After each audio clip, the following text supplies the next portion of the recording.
বন্ধুরা, এই রাতের খাবারে গরম গরম পরোটা ভেজে নিচ্ছি। কারণ আমি যদি কিছু খেতে চাই, বস না পারলেও চেষ্টা করে না। বর খেতে যে একটু মাংস ছিল বলে একটু গরম গরম পরোটা খাবে, তাই গরম লাগলেও বরের জন্য একটু পরোটা ভেজে দিচ্ছি। তাও তোমাদের এই যে দেখো, একটুখানি ওই আগের দিন মাংস করেছিলাম, একটু মাংস আছে ঝোলালি, আর এখানে এই যে পরোটা ভাজছি, আরও কিছুটা পরোটা বাকি গেছে, ভেজে নেব।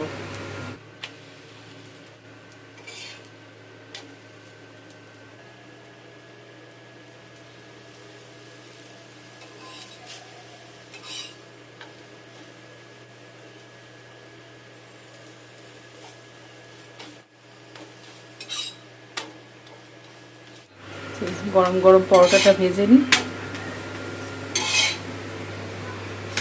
রাতে খাওয়ার সময় দেখা হচ্ছে।